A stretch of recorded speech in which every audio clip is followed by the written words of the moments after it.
A young man moves to another world and gains extraordinary abilities, along with a group of friends who help him in his fighting adventures against monsters and collecting gifts. This young man, named Tuya, has exceptional intelligence, possesses magical abilities, and is skilled in swordsmanship. Follow us in this exciting anime to know everything, and don't forget to subscribe to the channel and activate the notification bell to receive all the updates. This is Tuya and 4 of his female friends in a cave when a rock monster attacks them, throwing stones at them.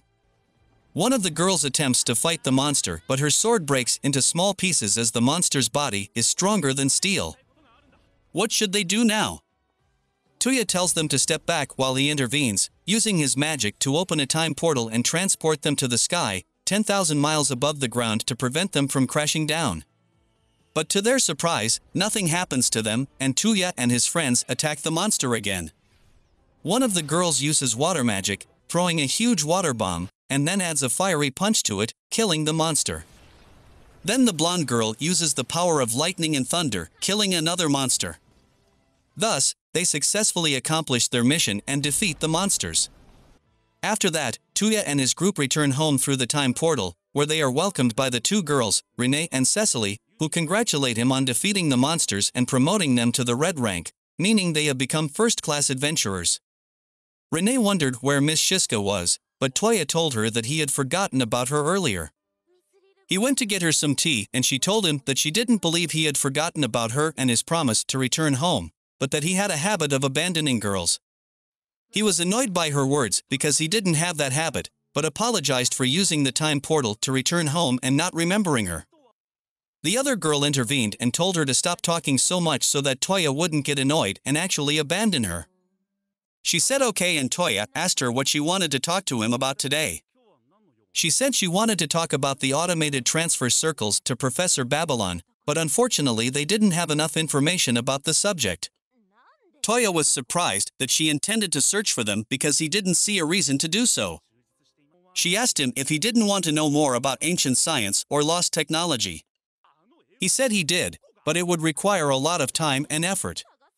She called him lazy and without dreams, and said that he should think about it until she got information about the instant transfer circle. She promised that if they got something from it, they would make a lot of money.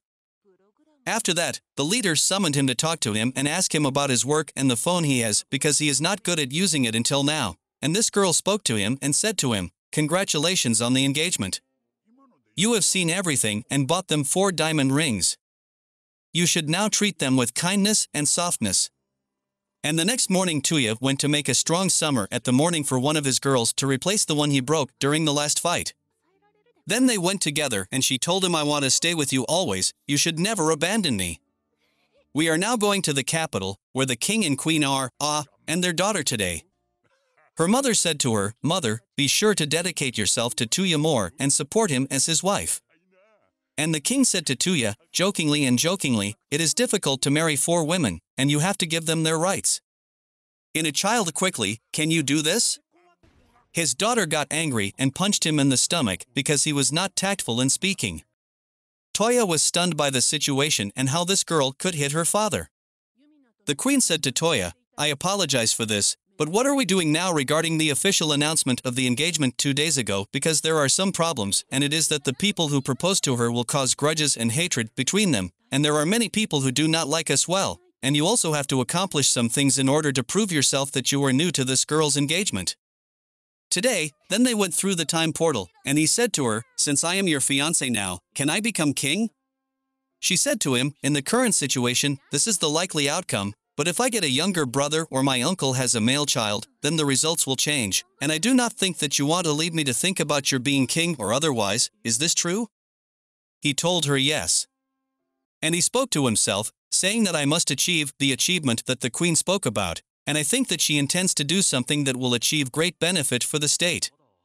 Then he went to this man and this girl and started walking around and asking about the conditions of the country or anything special he could offer. This man told him that there are no worldly tourists in the country because they do not have enough services. Tuya said that tourists need a place to stay, but this place must be equipped at the latest level in order to attract a lot of the public. Then he used his magic and built a swimming pool, as well as a small waterfall, a bathroom for men and another bathroom for women. The man and the girl marveled at this matter. Now, if people come here cheaply, they will stay here for a while, and many, many more will come after that. And he called the girls and some acquaintances so that they could try this hot spring and it would be an advertisement for the place. The girls started talking about Toya and their admiration for him, as he met every girl of them and used to buy them new clothes, and from here they seemed to think of him and love him because he cares about them more than anyone else. Then another girl talked about her story with Toya. Since at first she found it very difficult to talk to men, but talking to Toya was completely different. The first time was when he asked me to teach him magic, and I ended up teaching him, but in the wrong way, but he never got angry and listened to me with full concentration.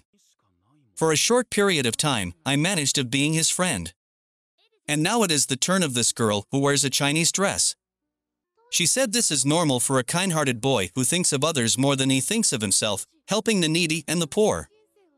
And now it's Today's turn, and she said to them, as soon as I saw Toya for the first time, I knew that he was the right man for me, since I fell in love with him at first sight.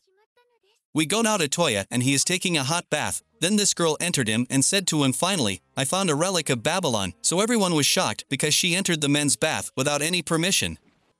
Thus, the first episode has ended.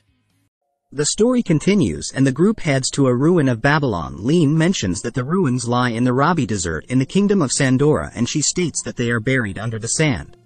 Toya doesn't sound interested and Lean wonders if he is just going to take a casual look at the ruins. Toya mentions that he is and Lean then hopes that the ruins lead to the library. Toya then remembers that the ancient civilization was destroyed by the Phrases, and he thinks that he might need to borrow the power of Babylon in order to fight them. They then notice the Phrase chasing a few people and they engage the Phrase.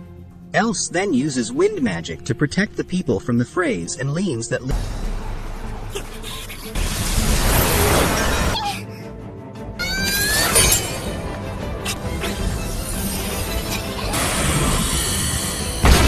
Ye then asks Toya to teleport her on top of the Phrase with his gate spell and Toya does so, and Ye attacks the Phrase, but it's no use. The Phrase then attacks them and they dodge. They then think that if they are hit by an attack like that, they will be dead in Day then comes there, and he mentions that it's been a long time.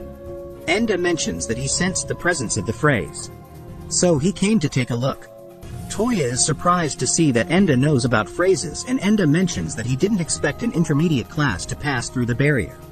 Enda then defeats the Phrase with a single stump and Toya asks him how he did that. Enda mentions that he just used vibrations at the same frequency as the Phrase and Toya asks him what he meant by the barrier.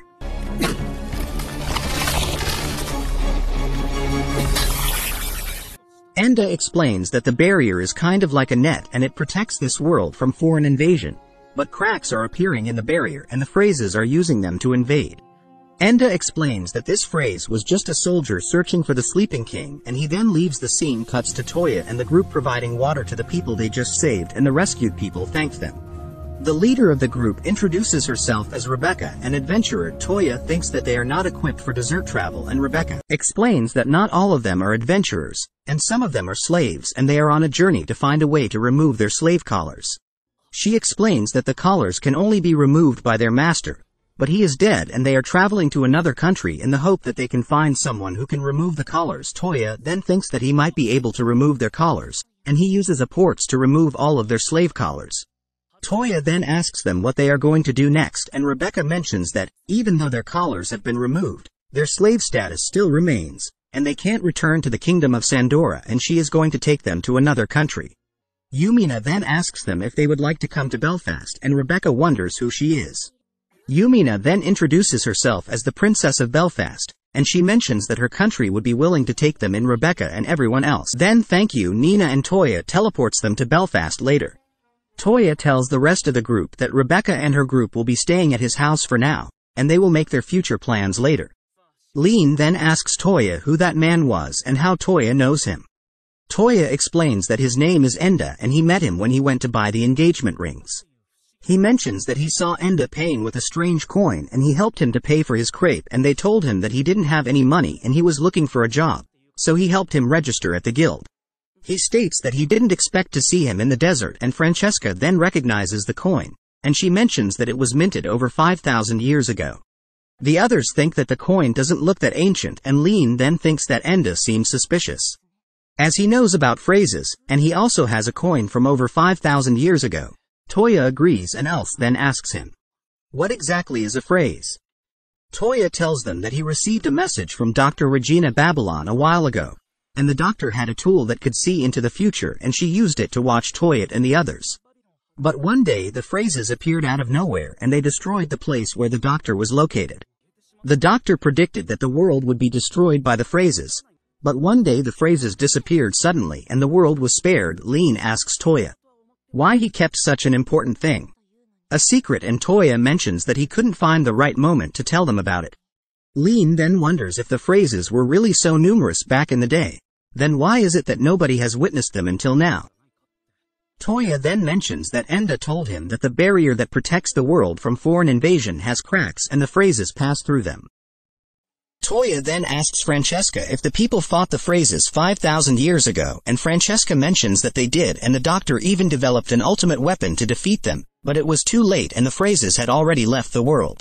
She explains that the ultimate weapon was a mobile robot called Frame Gear, and it is stored in the hangar of Babylon. Toya is excited to know that the doctor developed a robot, and he hopes that the ruins lead to the hangar. They then arrive at their destination and Toya notices that there is nothing here. Lean then uses a wind spell to remove the sand and the ruined surface. Toya then enters the ruins and he notices that he isn't able to use his magic inside them. Toya then thinks that he is trapped and the teleportation array is the only way out. Toya activates the teleportation array, and he is teleported to another part of Babylon. An AI then welcomes Toya to the workshop of Babylon and she introduces herself as Rosetta. She mentions that only the Chosen One can enter the workshop, and Toya mentions that he has already been recognized as the Chosen One by Francesca. Rosetta mentions that this simplifies things and she then states that she will test if he really is the Chosen One as a test. Rosetta asks him to guess the color of her panties. Without moving from his place, Toya thinks that this is stupid, but he has no choice but to complete the test.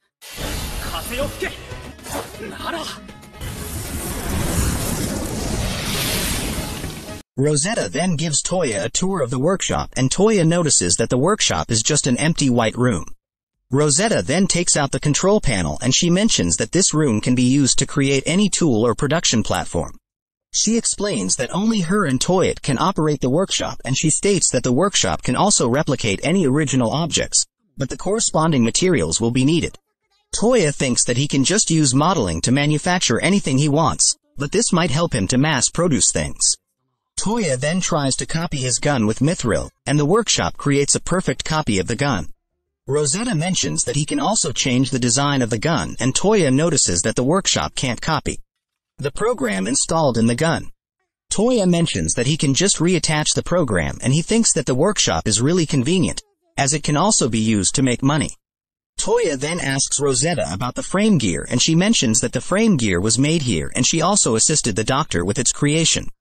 Toya asks Rosetta if she can make the frame gear, and Rosetta mentions that she can only make equipment and they don't even have the blueprints of the frame gear. She mentions that the blueprint is stored in the storehouse, and Toya thinks that his only choice is to either find the hangar or the storehouse. Toya then mentions that he should call everyone over and he uses Gate to teleport them. Lean is disappointed that they found the workshop instead of the library, and Rosetta mentions that the workshop is far more useful than the Sky Garden. Toya then wonders if they can merge the Sky Garden and the workshop. Francesca mentions that he can, and Toya states that he should first return the garden and the workshop to Belfast and merge there. The scene changes to Toya returning to his house, and Rebecca and her group apologizes to him for not treating him with respect as he is the fiancé of the Princess. Toya mentions that he doesn't mind and he is not even a noble. He mentions that they don't have to be respectful while talking to him, and the group feels relieved to hear this. Toya asks them what they are planning to do now, and he mentions that the three of them can find work at the guild. Rebecca mentions that she is worried about the slaves and she wonders if they can stay here until they find some work in the city. Toya mentions that it's fine with him and he wonders if he can help them somehow. The recap covers the events of Toya's visit to the library cafe and his quest to slay bloody crabs, as well as his encounter with Prim, and the discussion of the Order of the Rose book series. Before starting the video, make sure to hit the subscribe button if you are new to my channel. The story continues and Toya visits the library cafe. Moonreader, the receptionist of the cafe, addresses Toya as the owner. Toya then asks Rebecca how the cafe is going. Rebecca mentions that it's going very well, and the girls also seem full of life now that they have found jobs. Toya then explains that this business idea came to him on a whim. He mass-produced bicycles in the workshop and sold them to a trader to gather money for opening this store. Rebecca then mentions that the books that Linza brought for them have been especially popular with women. Toya mentions that it's great, as buying books costs a lot of money. Will then ask Toya if he made all the furnishings here himself, and Toya mentions that he did. Will states that it must be nice to be able to use null magic, and he states that his grandpa was also able to use it. But he doesn't have any affinity for it. Toya then asks, well, what kind of null magic did his grandpa have, and Will mentions that he had the spell called gravity, which let him make anything he touched heavier, but it only made things a tiny bit heavier, so there wasn't much use for that spell. Toya mentions that he shouldn't say that, and depending on how it's used, it might turn into an ultimate spell. The scene changes to Toya and Yamaina visiting the guild, and Yamaina mentions that she also wants to have a red guild card like everyone else. Toya then notices a bloody crab slaying quest, and he takes the quest to the guild receptionist. The receptionist then asks Toya if he is the owner of the Moonreader Library Cafe, and Toya mentions that he is. The receptionist then introduces herself as Prim, and she mentions that there is a book in the referee's Imperium called The Order of the Rose, and she asks him if he plans to stock them. Toya asks Prim if that series is already complete, and Prim mentions that it is, and it has 15 volumes. Toya then mentions that he will order them, and Prim states that she will be looking forward to it. Later, Yamaina asks Toya if he knows what kind of book The Order of the Roses is, and Toya mentions that he doesn't know. He asks Yamaina if she knows about it. Yamaina mentions that she does, and she explains that it's a story about a nation's order of knights, depicting the conflict between the male-only Order of Rose and the female-only Defenders of Lily. It also follows the romance that develops between the knights within the order. Amidst that conflict, Toya doesn't understand how romance can blossom within the order, as all the knights are guys, and he then understands what kind of book it is. Toya then mentions that he did promise Prim, so it would be wrong not to buy them. Toge is then surprised that Yamaina knew what kind of series The Order of the Roses, and Yamaina mentions that she actually knows the author of these books. That's why she knew about the series. Toya then wonders if the author is someone he knows, and Yamaina states that Toya wouldn't know her if she is real Ren Referees, the first princess of the Referees Kingdom. Yamaina then explains that the Referees Imperium and the Kingdom of Belfast have always been closely affiliated, and she has known the princess for a long time now. At some point she found herself into these things, and she ultimately began writing them. Herself, Toya is surprised to hear all this, and he then mentions that they should eliminate the bloody crab before buying the books. The scene changes to them facing the bloody crab, and Yamaina binds the crab using earth magic. Toya then uses his new gravity spell to take down the crab, and Yamaina asks him what he did just now. Tobe explains that he just used a spell to double the crab's weight, and he mentions that lack of magic power must be why Will's grandpa was only able to make things slightly heavier.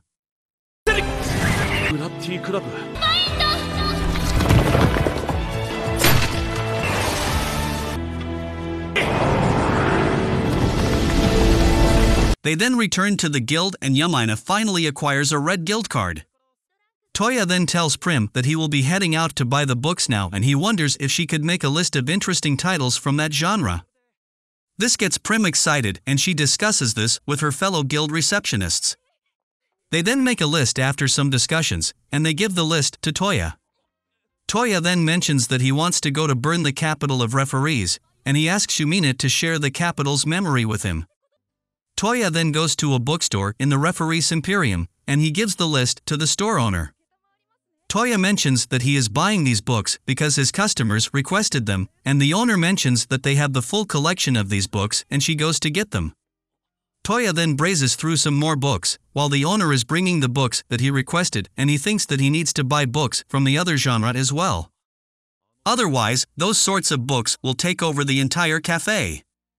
Toya then goes to the counter with the other books, and a girl at the counter is looking to buy the last volume of Rose Magical, but the owner informs her that she has just sold the last copy of that book to Toya, and they don't know when the next shipment will arrive.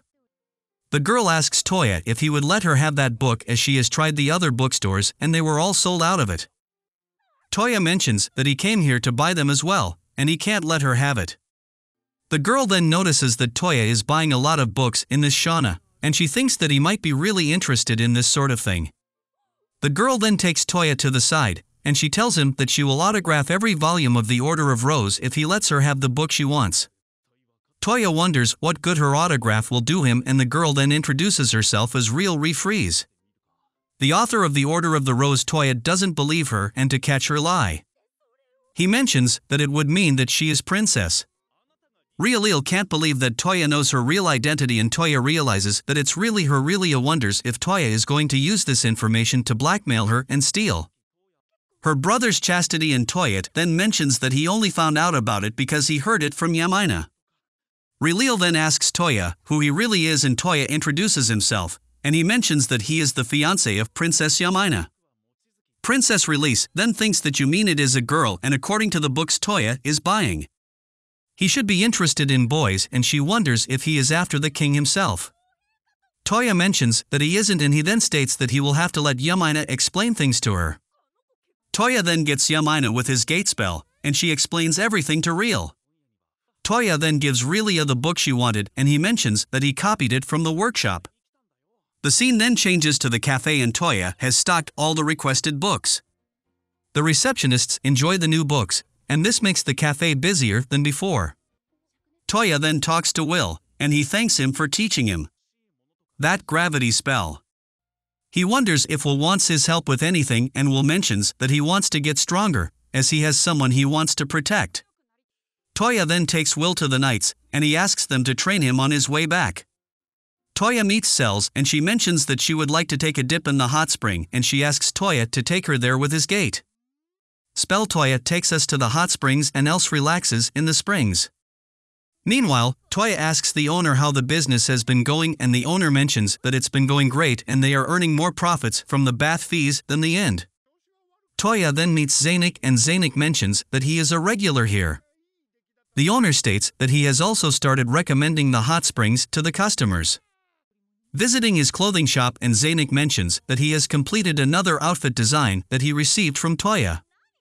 Zaynik wonders if Toya wants to see the outfit, and the scene cuts to Toya having Else try the outfit. Toya mentions that it's a present from him, and he states that she looks really good in that. Else is embarrassed to wear such a cute outfit, and Toya asks her if she will accept it. Else then stumbles due to her heels, and Toya catches her. Toya thinks that it might be better if they change the heels with normal shoes, and Else states that it's fine like this, and she thanks Toya for this present. The scene then cuts to Toya and Yamina enjoying tea at their house, and Lindsay comes there with a book. Lindsay then shows them the book, and she mentions that this is the new series written by Real Refreeze. Toya takes a look at the book, and Lindsay mentions that the story is about a man with almighty power who is out to take over a nation. So he gets the nation's princess and prince in his clutches. One by one, Lindsay mentions that Real claims to have a sudden inspiration, and, according to the rumors, she is writing it at a crazy pace. Listening to the synopsis, Toya realizes that she got the idea from their meeting, and he gets angry at her. Thanks for watching part.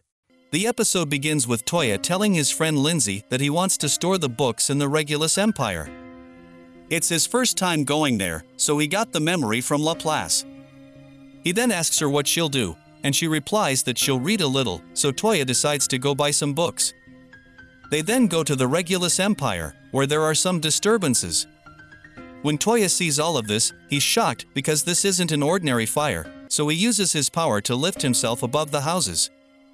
He remembers that Logan told him about some strange movements in the Empire recently, and he was talking about their army's reinforcement, but he didn't expect things to escalate to this extent. He then goes towards the castle and finds that there are people who want to attack it, so he shoots 2 of them with a bullet to immobilize them for a while.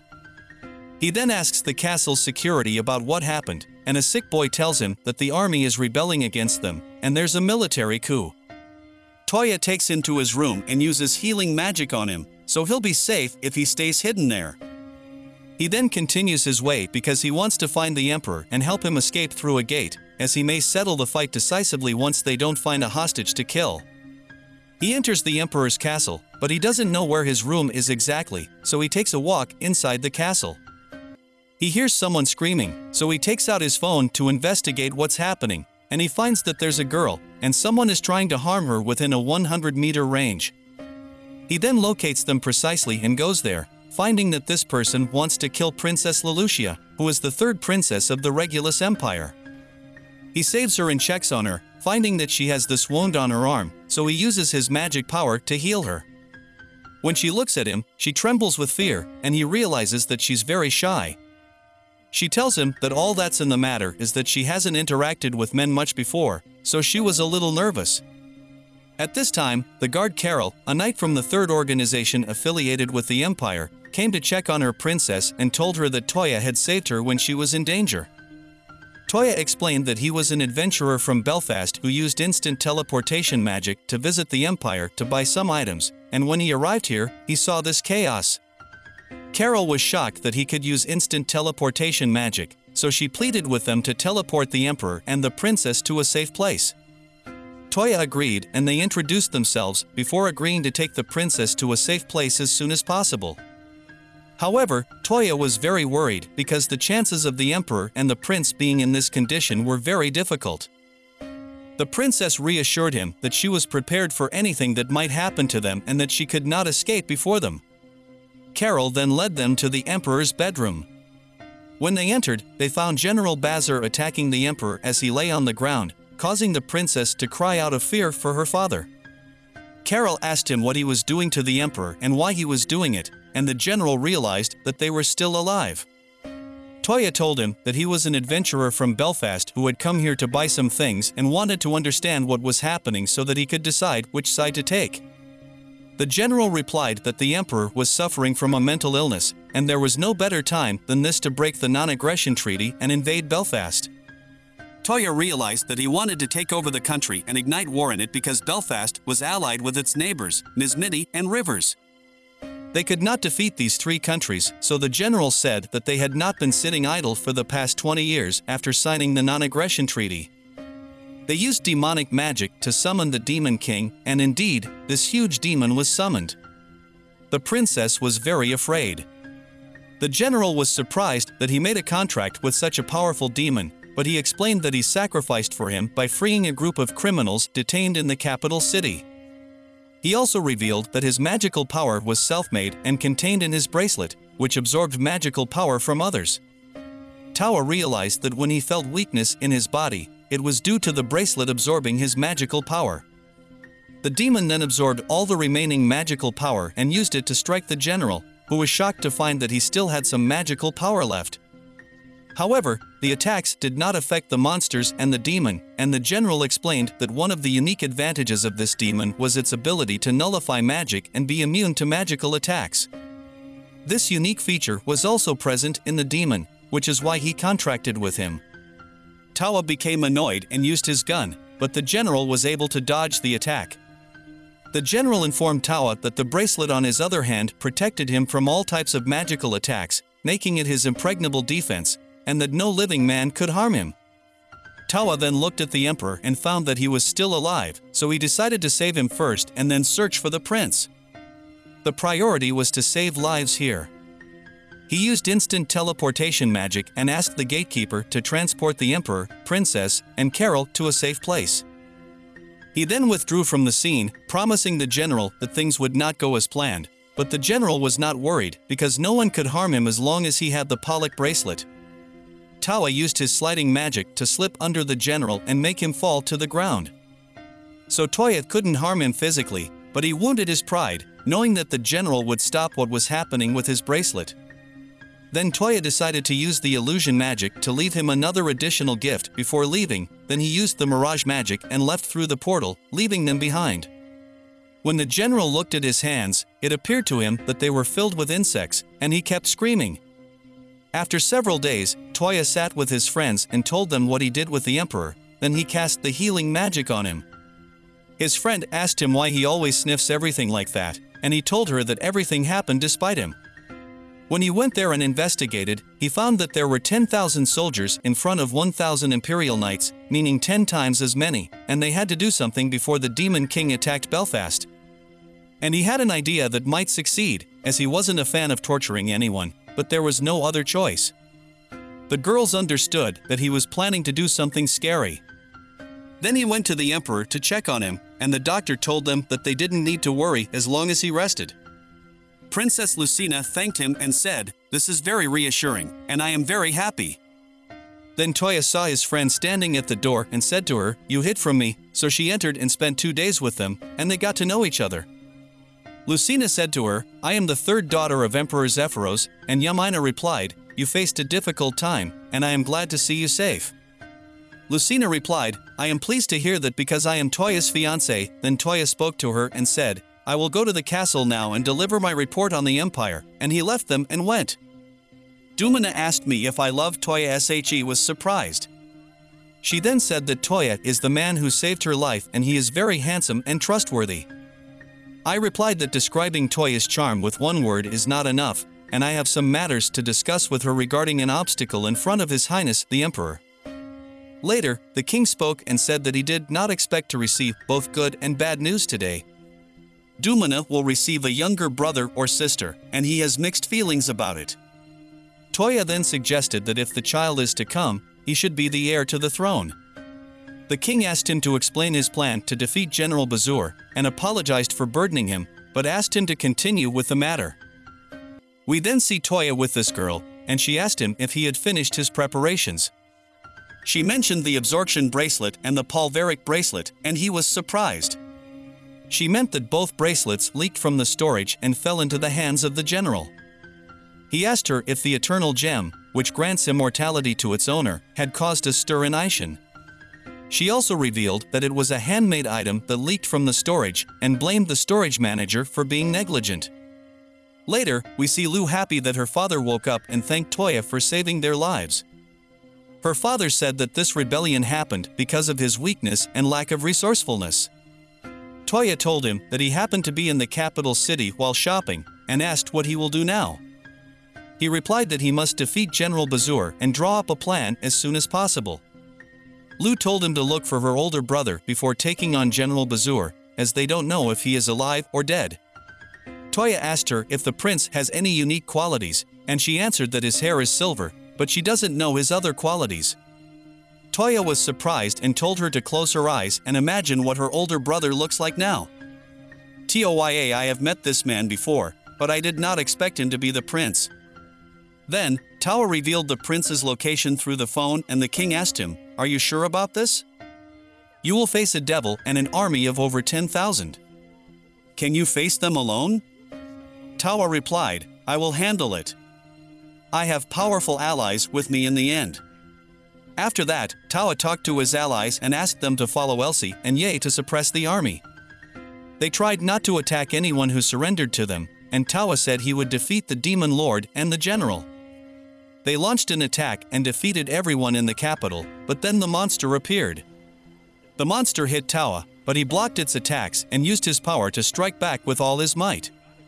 The monster fell to the ground, and Towa said, "Maybe he has magical heroes, but it doesn't have any effect unless the spell targets him. I used the spell on the blade." The girls were happy that he defeated the monster easily, and Towa said, "We still have some final touches. It's time to punish you." Then, he asked, "Who are you?"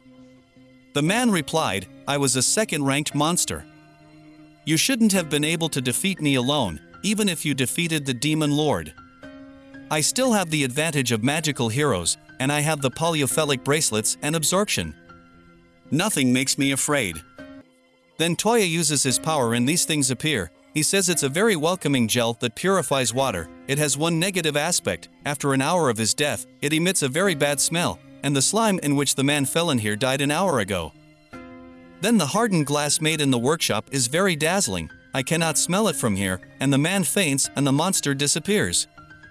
After that, the king speaks to the people of the capital, saying that the recent uprising was caused by the madness of a part of the army, but the man behind this uprising has been arrested and the capital is under our control again. As your emperor, I offer my deepest apologies for the problem that occurred due to the recklessness of the army." Then Toya and the girls appear, and they say your smell is strange. He said to them, "I touched General Bazur when I removed the bracelets from him. This girl says, "I am surprised by your drawing of such a disgusting strategy. It is a wonderful talent," and thus we have finished this episode. In the previous episode, we saw what the hero Toya did in this city, even though he came for a completely different purpose. But when he saw the chaos and turmoil in the country, he decided to help them. Some of the tyrants wanted to fight the army and take the king and his family, but Toya was prepared for them and, with his team who never leaves him, he saved the king, his son, and daughter from imminent death. How will the king thank him for this wonderful act? And what adventures will Toya and the girls embark on today? Our episode today begins with Toya and his friends, as they meet with the king to thank him for his wonderful achievement. The king thanked Toya for saving him from death, as well as saving the prince and princess, and even the entire empire. The king offered to reward Toya, but he refused, saying it was his duty to do so, and anyone else could have done it. The king of Belfastet noticed that Toya had not changed and spoke about how he had tried to give him a title in Belfastet before, but he had refused it in the same way. However, Toya's engagement to my daughter was a coincidence, and the king of Belfastet proposed that Toya should marry his other daughter, Lucia. If he marries both princesses, from the states of Belfastet and Rigolis, there will be a great alliance between the two countries. Princess Yamina, the daughter of the king of Belfastet, agreed to the idea, and Toya was to propose to the other king's son. If this is what she wants, I will confirm it myself. I think this will bring the two countries closer together, and I have taken the opinion of Toya's other fiancés, and they all agree. Tuwa was surprised by Yumina's words and was very upset when he asked her how she dared to do all of this and how they found out that he was courting them.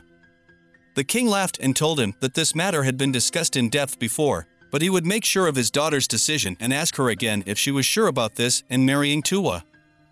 She said to him, "Yes, father, I am sure and very happy." To the point where I could faint from joy. These are the happiest moments of my life. I have always wished for a man like Tuwa, kind, loving, and protective of everyone. He will protect me from any danger and safeguard my life. Then Tuwa and the rest of the girls left outside, and Lucia was very happy. The other girls congratulated her, saying that she would be with them. However, Tuwa spoke to the kings, asking them to wait until they were both 18 years old before marrying, as he had not yet obtained a card. They replied, "It doesn't matter. We will wait for the necessary time. The important thing is that we will form a strong alliance between our countries." Tuwa was very angry when this person, who seemed to be a minister, spoke to him, saying, "Your power has increased to a great degree to change the balance of power between the countries. Therefore, you cannot be ignored anymore, Tuwa. Your power is equal to that of a very large army." Then the king changed the subject, saying, "We can now take advantage of this opportunity and officially announce the engagement of Yamina and Lucia to the public, locally and internationally. But this means that we must give Tuwa a high position or a certain position, and we will discuss this with Emperor Regulus. We will also decide to cede parts of the territories of both countries for Tuwa's sake." Tuwa asked, "Will I take these territories without paying for them?"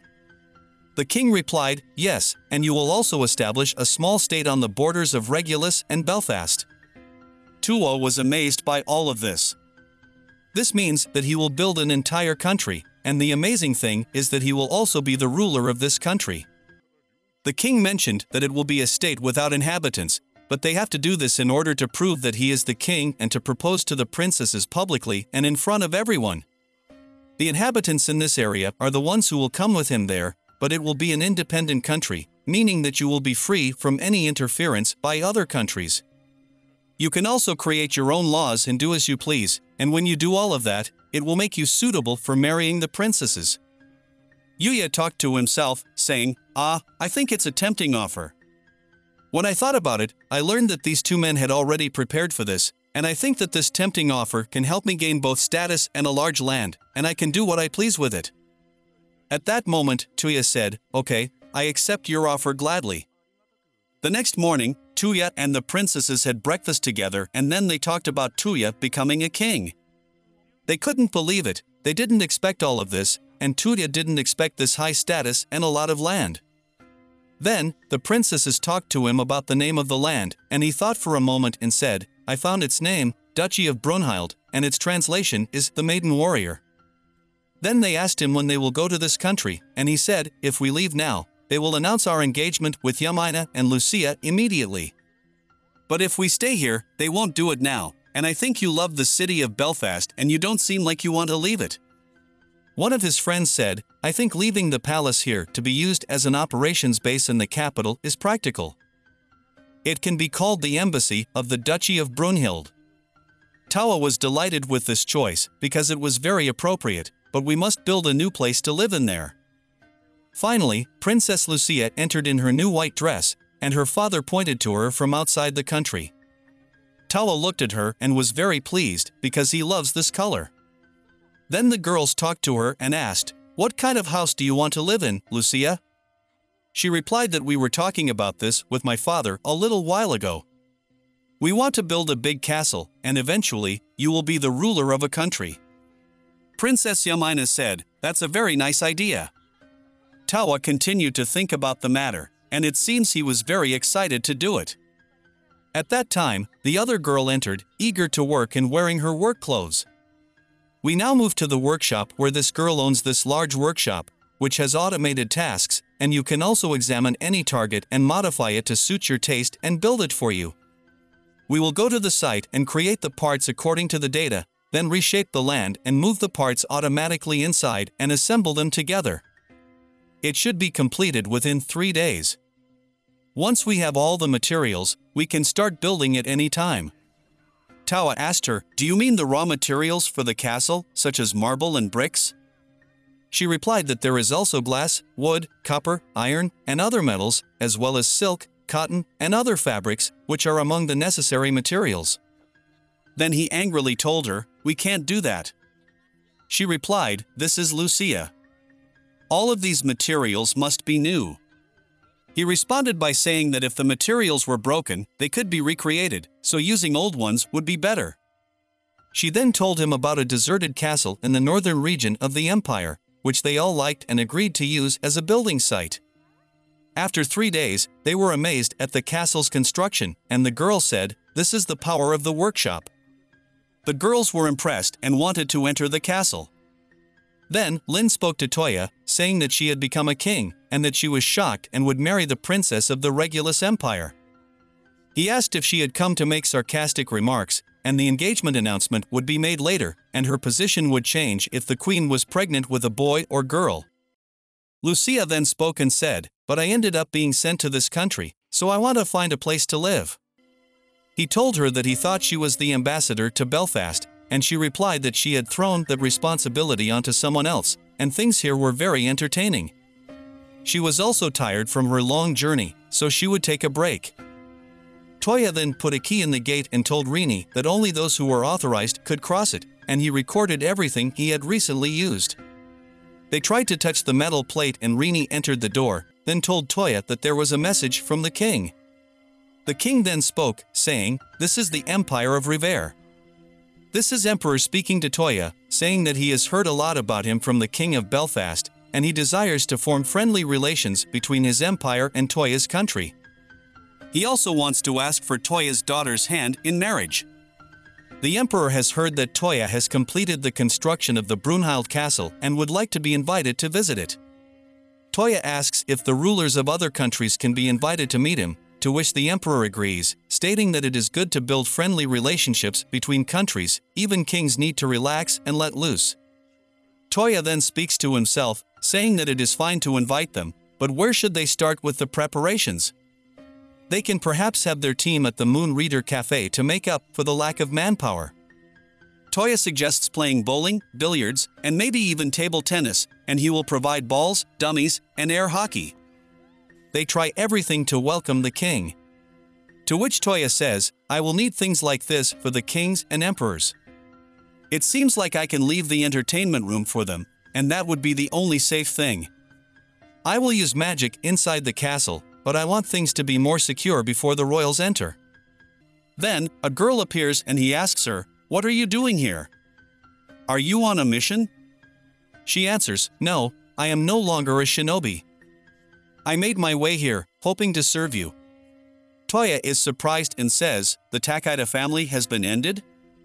She responds with a yes, and that despite the trouble he went through to save them, the new ruler ignored the people.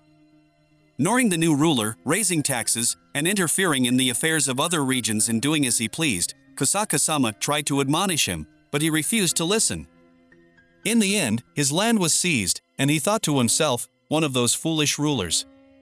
The elders of the Takeda elite held a council and decided that we would be willing to serve Brunhild with the rest of our clan. He says to her, I understand your situation honestly. It will be reassuring to have more allies, and I will be grateful for the joining of the Takeda for elites here. But wait a minute, with the whole clan? Yes, they are waiting outside the castle gate, sorry, and how many are they anyway, including children? There are 67 of us in total. Toya asks, what? That's a large number, will it be too difficult? To which he replies, I don't mind letting them live in this country, but we can't afford to hire them all to work in the castle like you will. Don't worry about it, Toya. The shinobi clans generally have side businesses as well, and we have the skill to earn our daily bread. Toya says, no problem. After that, Toya goes out to meet the members of these clans, and they say to him, welcome, child. One of them says, I'm sure you've heard the story from Tsunabaki, but thank you for welcoming us. We're happy to be here. Toya says, I was just looking for extra labor for our newly established country. One of them says, definitely leave the wars and castle guards to us. He becomes annoyed by this and thinks to himself, please don't suggest anything violent to this extent. Another person from the group says, I can't believe this child has become king now. The country may be small, but it remains fascinating. Just make sure you don't end up like our expelled ruler. They laugh with each other and someone asks them, hey, is Kusaka-san here? I've heard he's very skilled. He's very talented. Have you met him yet? No, but I wanted to ask him about some things. Later, Toya meets Kusaka and tells him, we've gained more citizens suddenly, so I saw that we'll need people to manage the work to provide for everyone. It's true that a city can't grow without the help of its people. The first step will be to develop the highways. Toya uses his modeling magic to develop the roads quickly, and they become really wonderful. They also complete the inspection points. Toya says, now that we have streets, we'll need some shops. We'll need restaurants where travelers can rest in places where they can get information. Kusaka says, regarding the land to the south, I have some information for you. Toya says, I'll go there right away. Later, the girls tell Lu to take a break and ask if she's having difficulty adjusting to this new life. They say, you shouldn't push yourself too hard. We're all learning a lot and we want to be helpful to Toya as soon as possible. Toya seems very busy today. He thinks to himself, things are starting to come together now. I'll open a new branch of the Moonreader Cafe here too. The children are happy with Toya, and they say, good day, Smock. We see that his new girl is preparing his lunchbox because he didn't go to lunch. He tells her, you really forgot that I haven't eaten yet. I made it for you, my dear. You're the one I made it for. I heard from the girls that you love dishes, so I asked one of them to teach me how to prepare it. I'm sure it doesn't look presentable because it's my first try. To which Toya replies, it's delicious. I can't believe it was your first try. She becomes extremely happy and pleased to hear this from him, and he tells her, Toya, I was telling myself that you're cute. She blushes a lot in response. In fact, my dear, I also prepared a dessert. It's amazing. Let's move on to Toya in the palace, welcoming his guests and saying, welcome to my private entertainment room. It is very organized and magnificent, containing many entertaining games, as well as plenty of delicious food and drinks. He tells them, enjoy yourselves in your home away from home and have a good time. One of the boys says, this is an unbelievable scene. I never imagined it would be possible to see all the royals from Western countries in one room, having fun and playing games together. Toya tells them, I finally prepared a form of entertainment for everyone to watch, and will settle for this amount. Enjoy. They then set off the fireworks, and the soldiers imagine it's an attack, but Toya tells them that it's called fireworks and they're supposed to enjoy watching it. His new fiancée thanks him and says, I've learned a lot for the first time since coming here, such as cooking and things about myself since meeting you. Every day has been enjoyable. He said to her that it was too late for that, but he gave her this ring, perhaps our marriage is still far away, but it is a sign of our engagement, so you will be very happy. I can consider myself your fiancé with pride now." He told her that he was confident that we would be like friendly siblings now, but there was no need to rush. He took her hand and said that he was sure that over time, we would look like lovers and then as spouses. Basically, we will be living together in this town for a long time. And with that, we have finished the 5th episode. The adventurous boy, Toya, has the greatest supernatural abilities that no one has been able to defeat yet, because he has a strong and cohesive team. They fight monsters and roam the lands to help people and rid them of these monsters. The episode begins with Toya and his friends at a mysterious place that is frozen in ice, which was mentioned by the Elfra merchants. They saw the circle, but they didn't know if it was the entrance to Annie's transfer to Babylon or not. So, Toya climbed up to look at the circle and asked them to wait for him for a while. He would try to enter it, and indeed, he entered the circle and found a trace of Babylon's traces. Then he put his hand on this button, hoping that he would go to the library, warehouse, or store, as he could punish her for all the extra trouble she caused them. Then all these colors appear and disappear to go to the Babylon facility, where he met Flora and told her that they were at the administrative terminal station of the Alchemy Pavilion. Then she felt that he was grumpy, so she asked him about the reason behind his disappointment, but he told her that there was nothing. Since Toya arrived at this place, this means that he has an affinity for all elements, just like the professor, and Flora cannot give him permission to use the Alchemy Pavilion because it is only given to the compatible person. So, she told him that he was recognized by the park and workshop administrators, and Flora was very happy because she had not gone there for many years and was sure that he was qualified because he was accepted by them. Then Toya's genetic information was recorded, and the ownership of the Alchemy Pavilion was transferred to him, and Flora became his servant. Then they entered the Alchemy Pavilion, and she talked to him about this pavilion, which is a facility that integrates magic and various materials to create new things, such as a dose that heals wounds, which is considered one of the simple things. So this wing functions as a medical facility, so it is possible for them to reimplant an arm or a leg. Then Lyri took this selection of medications stored on these shelves. There are also some medications made by Professor, who was skilled in her work, as she made sensitivity boosters, preventatives, and fitness enhancers, all of which are safe for use without any side effects, and their effectiveness is very impressive. Towa asked her about regular medications, and she told him that they never stored them. After that, his friends came and one of them talked about the facility, which seems to be useful for the Duchy of Brunhild. They continued their conversation for a while and then went to the library. The girl said to Towa that the new books had arrived, and he replied that he planned to present them at the Moonreader Cafe. "There's a spell I wanted to look up, and then take this book and search for it." He said, "We'll use magic to swim and throwing ourselves consumes a lot of magic power, but I should be okay." After that, Towa used the flying magic, saying that it works well and he thinks he will try to fly higher. He gets higher and higher and is very excited. Then the girl tells him that she got excited and then felt nauseous and unfortunately returned to the ground. Then she asked him if there were no other problems, and if I cast that flying spell, I can also fly. He replied without thinking that it would work. "It's not a controlling spell.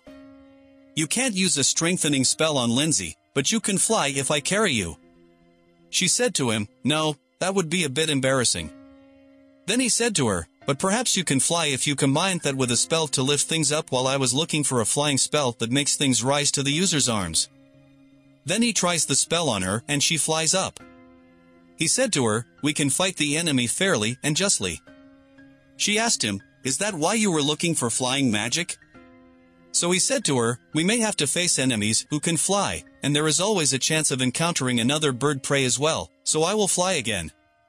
Then these knights appeared and said to him, "We are the Knights of Brunhild, and we are pleased to serve from today." Toya replied, "I have decided that it is time to establish my own order of knights and begin recruiting." It seemed as though it would be an exciting organization of knights.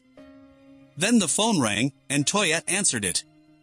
The girl on the other end said, "You are in full romance mode, and you can't hide it from me. You've established your town and your knights and are planning to take time off to deal with your relationships." Toya told her to stop reading his mind without permission, and she replied, "My horns can sense anything related to love. So go and tell your parents, Yae, Elise, and Lindsay, about your relationships."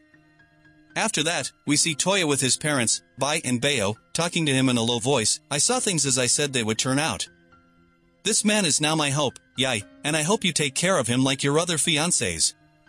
Toya was surprised by Yae's father's words and said, "I thought you were going to say that if you want my daughter, you have to defeat me." He replied, "That would be a good idea. I think this doesn't mean we have to fight now." Toya was puzzled by Yae's father's words, and Yae spoke up, saying that she would be her father's opponent because she would not tolerate any insult to Toya. She is very afraid for him because he will be her life partner. "I will protect Toya and sacrifice my life for him," she said.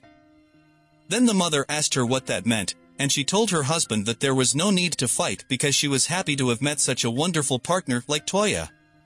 So the father agreed not to fight and shed tears. The next morning, Tawa went to visit the family of the two girls. When he entered the house, the girl's uncle behaved strangely and apologized for not providing enough hospitality. The daughter of the man explained that her uncle tends to act weak in front of noble people and recounted a past incident when Tawa had encouraged him to stand up for himself. The uncle's wife was impressed with Tawa's humility and revealed that the girls had expressed their admiration for him in private messages. The girls became embarrassed and blushed with shame upon hearing this. Then, a blonde-haired boy approached Tawa and introduced himself. Tawa recognized him as the great duke of the state of Brunhild, which was far from their current location. The boy asked Tawa if he could defeat the Thunder Bear, a monstrous beast with lightning powers. Tawa was surprised and asked if there were any Thunder Bears in the area.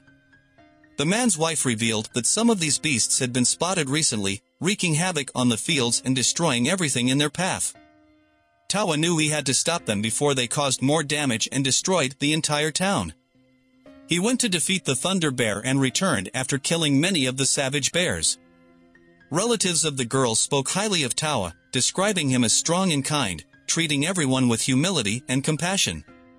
As Tawa went to drink a cup of coffee, his former colleague, Indy, entered the room. Toya spoke to him and he had many questions about the Friss, a large animal that Toya had fought before but was killed by Indiha. Indiha told him that there were things he could tell him and things he wouldn't be able to, and then he told him that they were strange creatures that seemed to be from the underworld or extraterrestrial creatures. They were looking for the king who led them and came to this world looking for the king's nucleus. They attacked people because the king's nucleus they were looking for entered the body of a person from this world, and they only used the voice emitted by the king to search for the nucleus, but they could not hear it because the sound was obscured by the host's heartbeat. They also killed people to get rid of the noise that interfered with them. They wander and kill anyone they meet, as searching for their king is a matter of instinct for them, and they don't realize that they are killers or invaders. Toya told him the meaning of that when this world was about to be destroyed 5,000 years ago, they were the cause of that. The other person answered yes, and that he had contributed a little to the destruction of this creature, but now the barrier was beginning to collapse slowly, and he believed that it was only a matter of time before the barrier collapsed and this creature returned. So, I think it's only a matter of time before an advanced Friss comes here as well, although I don't know if it will be in a year or 50 years. Toya tells him that you were also looking for the king's nucleus and killing people as well, or are you an ally of humanity? He tells him that it is impossible for him to kill people, and he doesn't know if he is an ally even though he hunts the Friss to gain some time as he is waiting for the king's nucleus to transfer to the next world. I think that's all I can tell you for now. I have to go back to the things I need to do. Before he leaves, Tawa asks him what he is, and he tells her that he is a traveler.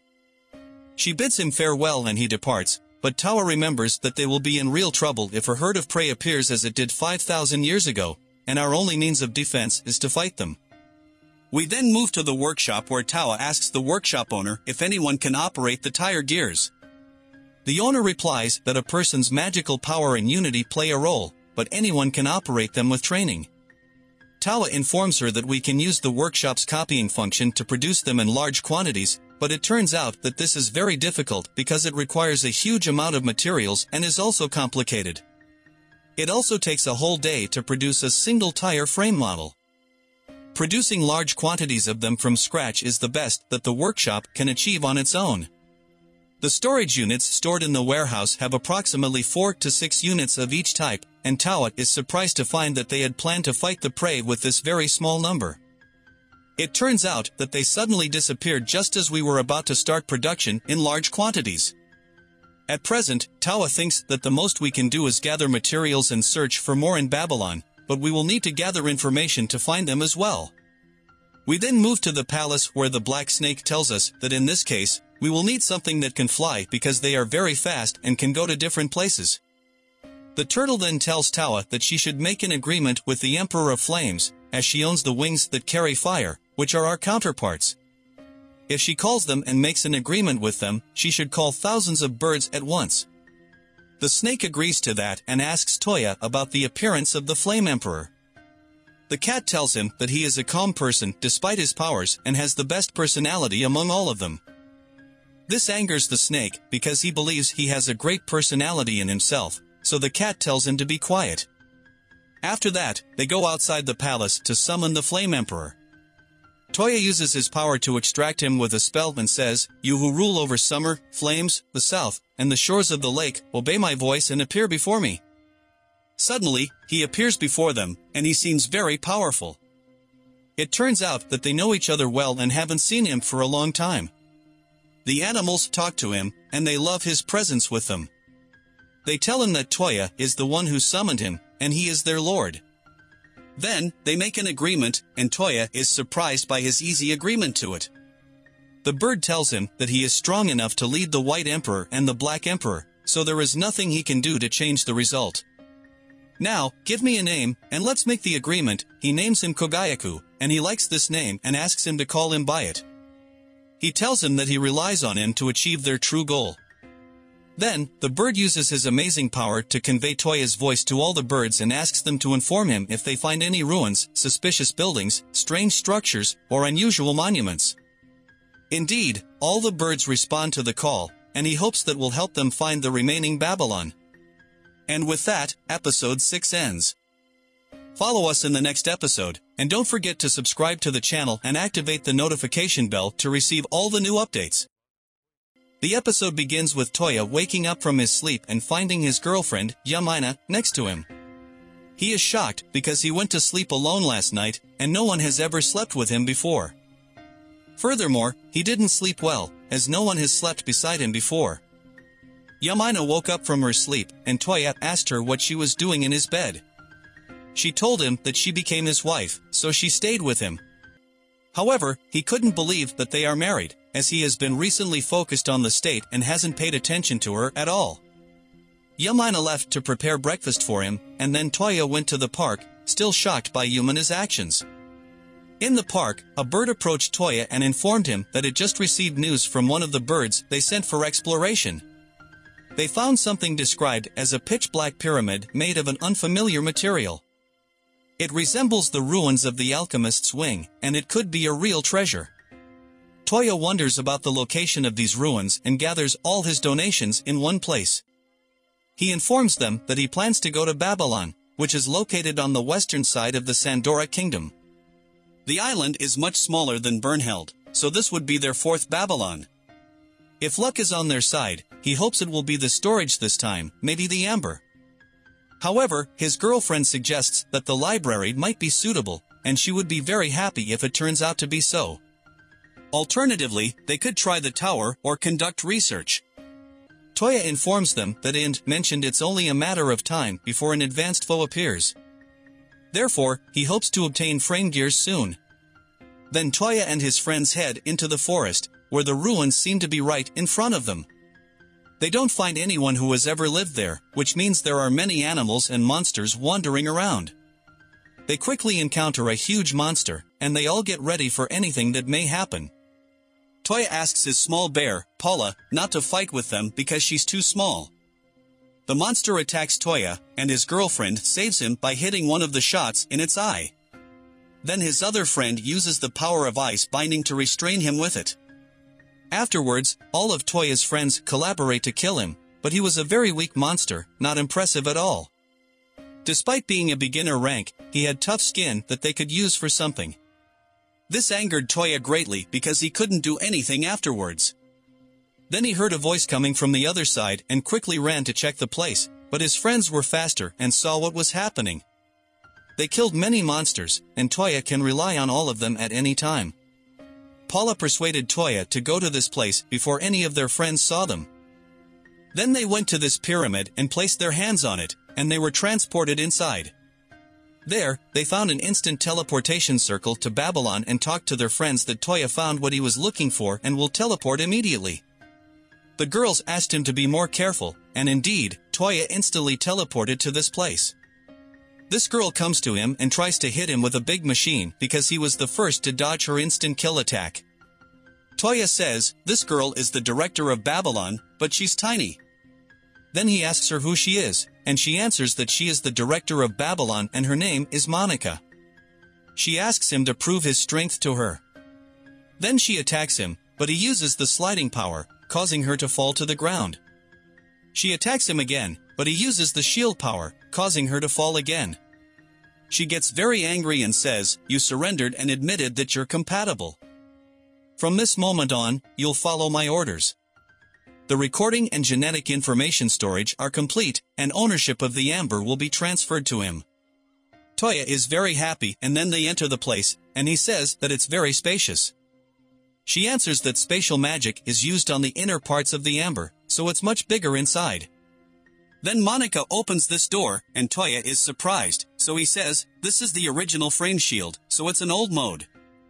Then he asks her to mount it, but she replies that he can mount it whenever he wants, even though it won't work, because it has no fuel. He asks her about the fuel it needs, and she tells him that it uses ether fluid as fuel, and if her memory doesn't fail her, the research director can create it. Toya then speaks in astonishment, saying, you mean we have to find the research lab to make it work? She replied, saying not to worry, as Flora might know. They then went to Flora, who said it's not impossible to make it, although what she can make here would be inferior to what the research lab's director can create. Then she asks about ether ore, which amplifies, stores, and releases magical energy. They need enchantment stones, and the girl hands them magical stones. Flora says, these are raw etheric stones. If we have an enchantment stone, we won't be able to price it. We can search for one using your mobile phone. Toya starts searching, and indeed, he finds places where these stones are located, including one in Brunhilde. After that, we see Toya with the stones, and he asks Flora for her opinion. She answers that it's very big, but half of it should be sufficient. Then Toya goes to the large robot and says, only one more month until the ether fluid is complete. I'm very eager and don't want to wait any longer. After this, the two girls come to him to perform some light maintenance in this place because it has been over 5,000 years since this amber was used, but it's equipped with materials that prevent corrosion and deterioration. However, dust and some dirt still accumulate, so some light maintenance is necessary. But the redhead girl argues with him because she used to take care of the amber well. Then she asks him if he wants to try sitting on the captain's seat or not. At that moment, Toya becomes very happy with these words, and they go to see the captain's seat, where Toya sits on it and is very amazed. Then the girl told him that once he masters these buttons and programs, the rest will be just simple exercises. This robot is equipped with the latest devices in the world because it is linked to the commander's mind who operates it. Therefore, you need extensive experience to train on it and become a seasoned warrior. At that moment, Toya exclaimed how beautiful it is, but it will take a long time for him to get used to it. However, the trainer and the owner of the place assured him not to worry because they have already prepared a training unit for him. It works with magical power. Toya then started training and was very happy as the robot moved exactly as he wanted. Whenever he thought of something, the robot would act accordingly. Now the trainer will teach him how to lead in actual combat. It has been incredibly enjoyable. Let's go to the castle now, where there are many training rooms recommended by Toya so that everyone can train. During this period, we will work on producing units that send the actual frame in large quantities. We should have enough for everyone in the castle. We also need to be very alert to any enemy attacks. At that moment, the girl approached him sadly and asked him to marry her because she cannot live without him. Then she continued arguing and manipulating him until this responsible man arrived. "Ah, how annoying she is," he said. "She bothers the king, but the girl is very upset because her parents force her to marry another man, but she doesn't want to marry anyone other than Toya." Then Toya asked about her parents, and this responsible man told him that he is Prince Daban, the first prince of the Leanhide kingdom. However, the girl doesn't want to marry a mysterious man, she wants Toya, who has a kind heart. Prince Daban has a very bad reputation in his treatment of women. He is a womanizer, and many girls, including herself, fell in love with him. Then they realized that he is a betrayer and a cheater. They also say that he is over 30 years old while the girl is only 15. At that time, Toya was greatly disturbed by this because he is a betrayer and a cheater. Then they informed the minister that they want to marry each other today, even though she has not reached the age of maturity. Toya was shocked by the situation. How could he do all of this? He claims that he fell in love with her at the social gathering, so the girl begs Toya to take her with him and treat her like his sister. Just staying by your side is enough. Toya tells her that he also opposes her marriage to such a foolish prince, and although it is a problem between the countries, he doesn't think he can solve it based on his personal decision. He believes that he needs to consult others. Then they go to the girls, and they inform Toya that there is no problem with him marrying her, and they are happy to have more people join them. Toya tells them to put this issue aside for now. Now the question is how to reject Prince Daban's marriage proposal. The girl tells him that she can simply refuse him by telling him that she will be Toya's bride. The servant informs them that this could cause some problems. She heard that Prince Daban is vengeful, and in the worst-case scenario, he could sever the relations between his country and ours. The girl tells them that she cannot cause problems for others. They think together about a suitable way to solve this problem. One of the girls suggests that the radical solution would be to crush that prince because the foolish prince who acts selfishly harms everyone. He is also a despicable and perverted man in his 30s who manipulates women. He should be eliminated immediately. The user asks Toya how exactly she plans to kill him, and she informs them that another girl will create a sniper weapon.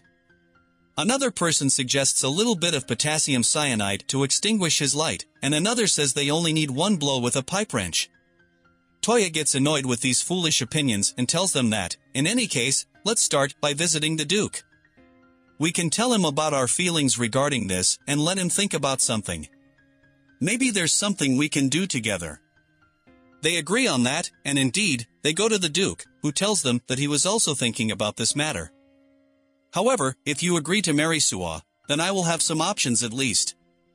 At that moment, all the annoyance of that stupid prince will be directed towards Brunhild. Toya mocks this opinion and tells him that we need to return to that stupid prince. If his reputation is bad, then the question is why he hasn't been expelled from the royal family.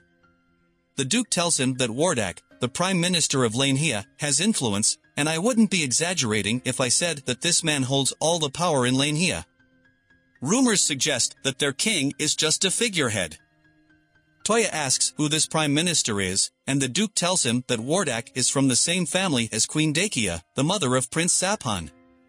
He takes advantage of that position to do as he pleases, and I've heard that the only good person in that family is the second prince. Toya is surprised that there is another prince besides the stupid prince, but he is a son of a concubine and seems to have been forced to live far from the palace in disgrace. But I've heard that he is a good man. Toya wonders if he has a different mother, then that means he is not from the Wardak bloodline.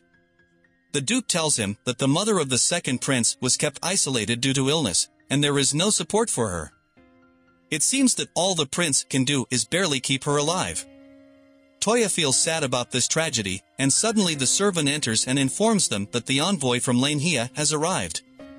The Duke tells them that it seems their patience has paid off. Well, I have made my decision. I will officially refuse. The envoy enters and says, "Please forgive me for interrupting, but I came to receive your answer regarding the last proposal." The Duke thanks him for making the journey and says, "Let's get straight to the point.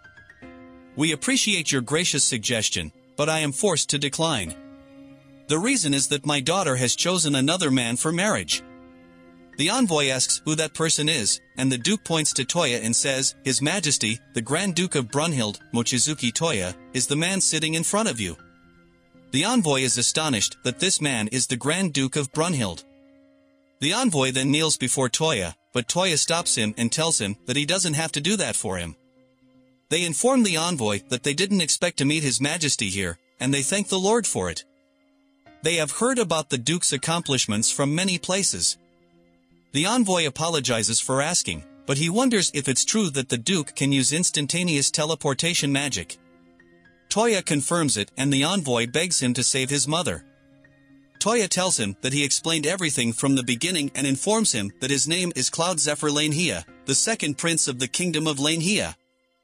Everyone is shocked to learn that he is the second prince. And with that, episode 7 comes to an end. Stay tuned for the next episode to find out what will happen between them and what Toya will do with this prince.